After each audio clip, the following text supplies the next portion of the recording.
You've probably explored most of Subnautica, but some of the best areas in the game aren't even visible unless you go looking for them.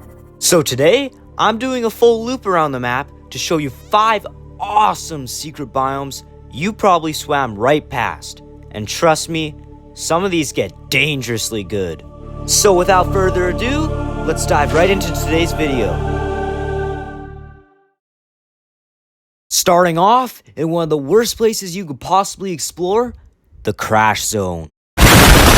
Now, most players avoid this area completely, and honestly, good choice, because, yeah. But what most players don't realize is that this biome isn't just empty ocean. Because hidden behind the Aurora to the southwest are 6 massive mesas. Not just rocks either. These are huge plateaus rising up from the ocean floor, almost like underwater islands surrounded by nothing. And the weird part, they're only about 200 meters deep. Yeah, shallow enough to explore. Except, there's usually a Reaper patrolling them. So if you hear screaming, that's either the Reaper or you. What makes these mesas so interesting is how exposed they feel. They're basically water in a desert, or even one of you who will click that subscribe button. Hit it! It's one of the only places in the game where you can be in relatively shallow water and still feel completely unsafe. Like you're standing in the middle of a parking lot, except the parking lot wants to eat you. But if you're willing to risk it, this is one of the most unique landscapes in the entire game. And if you think this is bad, the next biome feels like it doesn't even belong here. As we keep moving along the edge of the crater, everything starts to glow. The bulb zone already looks alien, but underneath it, it gets even weirder. Hidden below the surface are these tight, volcanic cave systems with narrow tunnels, sharp turns, and barely enough space to move.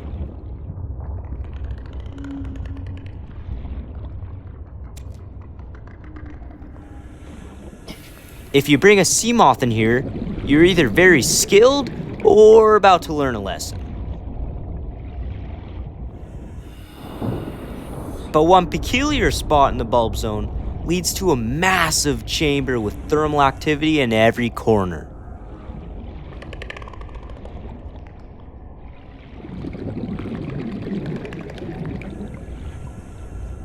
This cave is huge, and honestly, if you build a base here, I won't blame you because I'd probably do the same.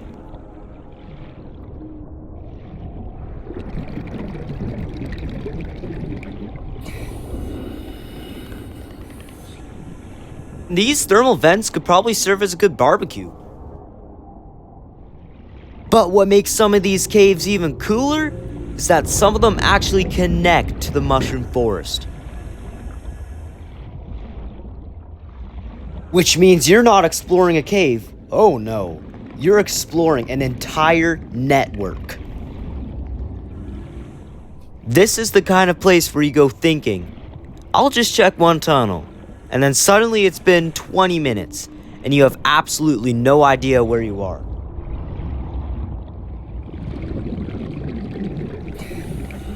But you gotta admit, they are pretty beautiful. Mesmerizing even. Oh wait, no!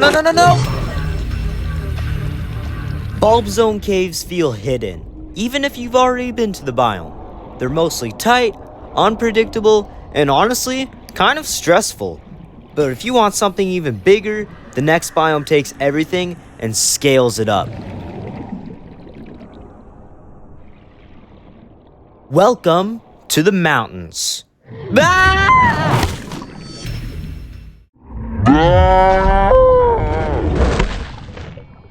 Yeah, moving on. This biome is already dangerous on its own, but the caves here, they go way further than you'd expect. These are probably the deepest caves on this list, and instead of tight tunnels, they open into massive, cavernous chambers.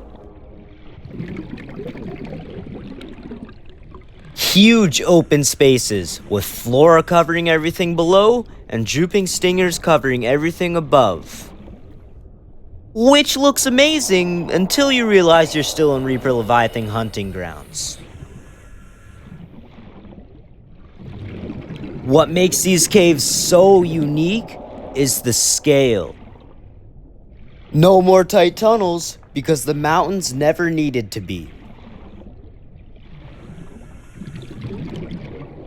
Oh, and I forgot to mention, there's an upper section to these caves too. Kind of like a 2-story building.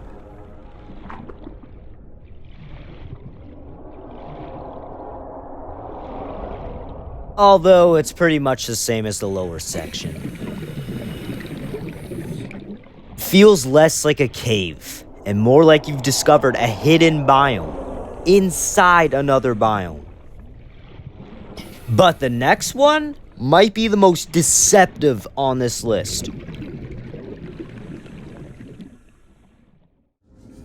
You've definitely been to the underwater islands, but you probably didn't explore them like this, because there are actually two completely different types of caves here.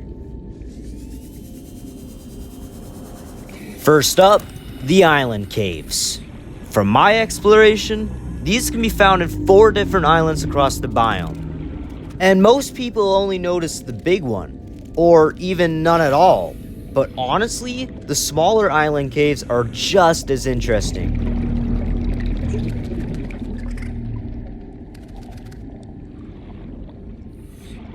Some of them are tucked into the sides or undersides of the floating islands. Easy to miss unless you're actually looking for them. And instead of one huge open space, these feel more compact, almost like hidden pockets carved into the rock.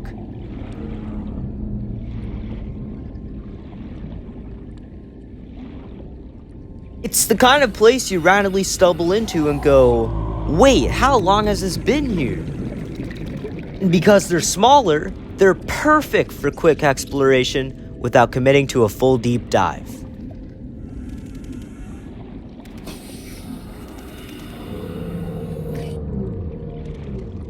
But then there's the one everyone eventually finds.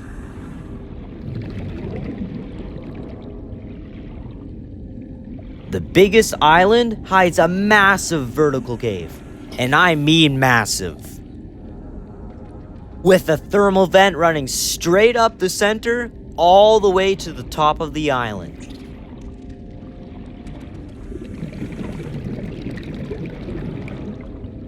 It's one of the few places in the game where exploration is fully vertical.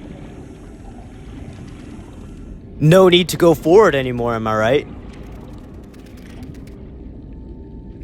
This place kind of reminds me of one of those firefighter poles, not gonna lie.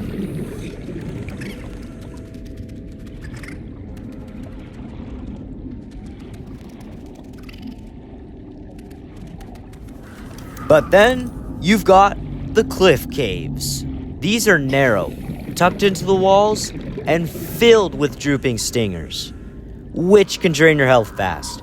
So if you swim into one at full speed, congrats! You've just invented a new way to panic.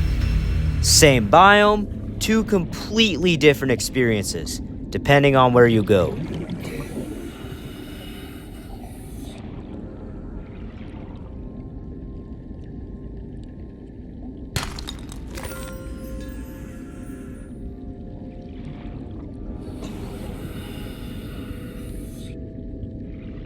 One more thing. The deepest cave dives to a whopping 450 meters below the surface.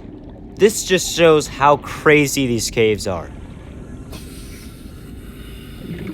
And finally, we end with something that's not only hidden, it actually changes the world around it. This is one of the most unique cave systems in Subnautica. It's one of the largest caves in the game, outside of places like the Lost River and Lava Zone. But what makes it so special is what's inside. Flora like deep shrooms and cave bushes cover the seafloor.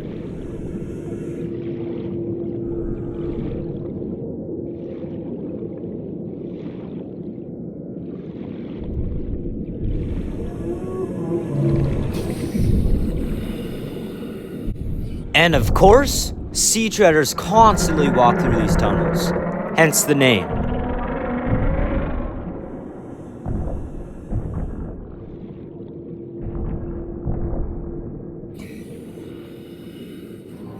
And as they move, they dig up infinite shale.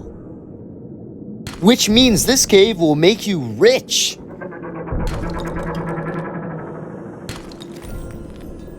They're basically just farming resources for you and asking for nothing in return. Absolute legends.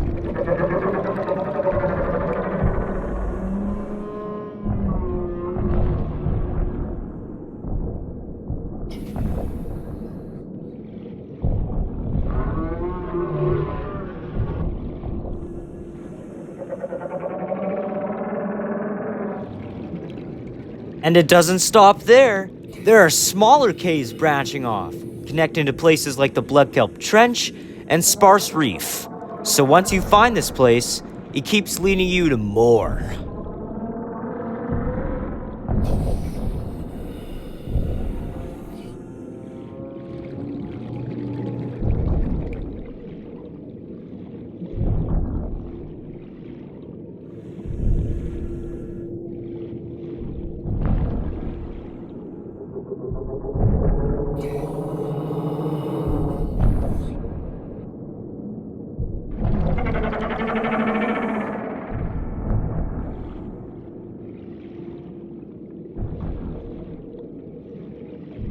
It's somewhere you visit once and then keep coming back to.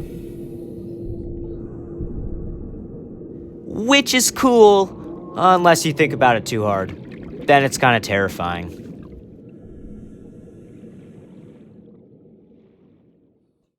So yeah, those are 5 secret biomes you should check out in Subnautica. And don't worry, no voice cracks this time. If you want more, I've got 2 dives waiting on screen. See you there. NauticalD, out.